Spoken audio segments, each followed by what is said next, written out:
भीमराव अंबेडकर ने समान शिक्षा का अधिकार दिया था और हम चाहते हैं कि उस अधिकार का पूरी तरह से सदुपयोग किया जाए। नमस्कार साथियों, मैं दिनेश कुमार और आप देख रहे हैं आरएनजे एकेडमी।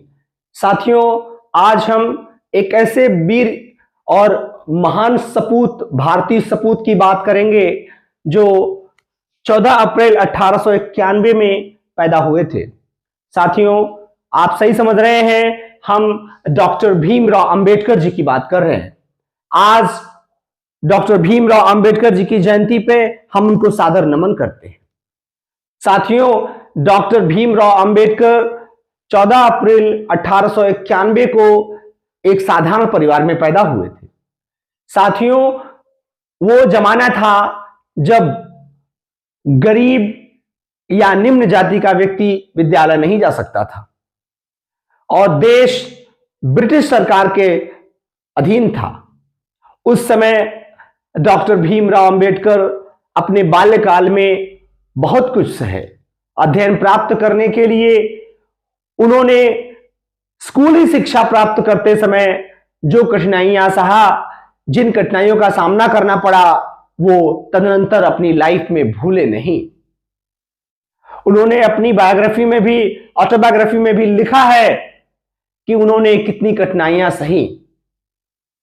और वो डॉक्टर भीमराव अंबेडकर जिन्होंने अपने युवा अवस्था में कम से कम दर्जन भर भाषाओं का ज्ञान रखे। ये दर्जन भर भाषाओं का ज्ञान रखने वाले डॉक्टर भीमराव अंबेडकर भारतीय संस्थाओं में ही नहीं बल्कि विदेशों में जाकर के 32 डिग्रियां हासिल की। साथियों, ये सही बात है कि डॉक्टर भीमराव अंबेडकर का बहुत से भारतीय नेताओं के साथ जमता नहीं था। इसके पीछे एकमात्र कारण था कि डॉक्टर भीमराव अंबेडकर दलितों, शोषितों और महिलाओं के उत्थान की बात करते थे।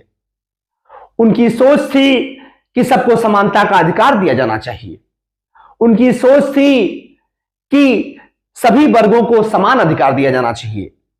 और इस प्रयत्न में बहुत बार लोगों ने उंगलियां उठाई, बहुत बार उनके खिलाफ भी लोग बोले।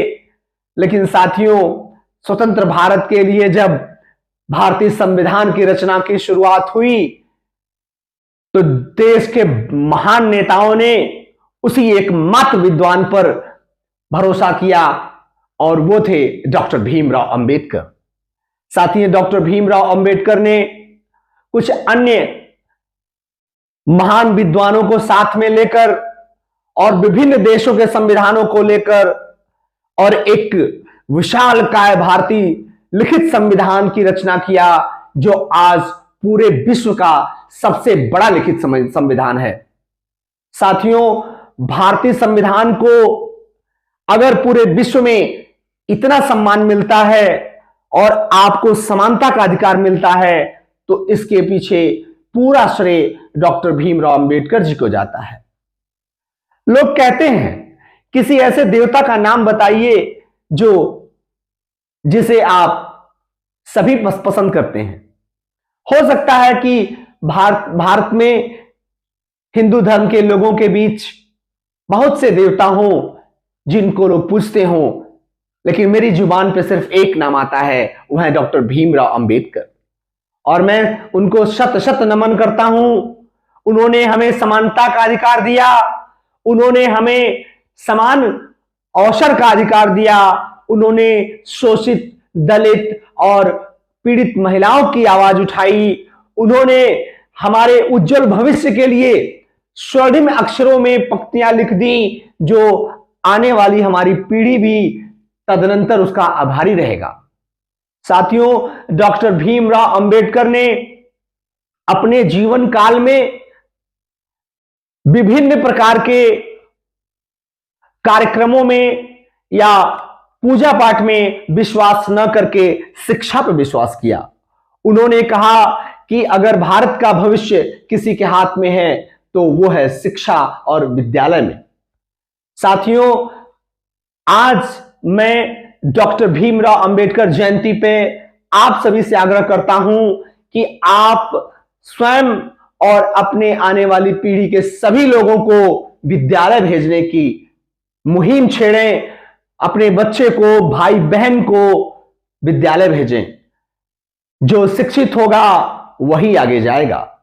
साथियों, शिक्षित व्यक्ति के अंदर एक क्वालिटी होती है। शिक्षित व्यक्ति जो होगा वह प्रश्न खड़ा करेगा।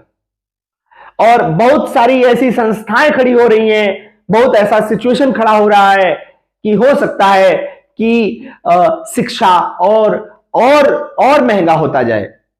महंगाई बढ़ रही है लेकिन शिक्षा महंगी नहीं होनी चाहिए।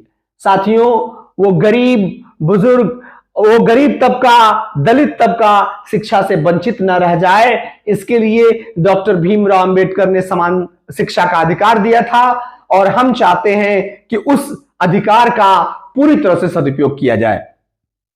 आप सभी से आह्वान करता हूं कि आप लोगों को प्रेरित करें।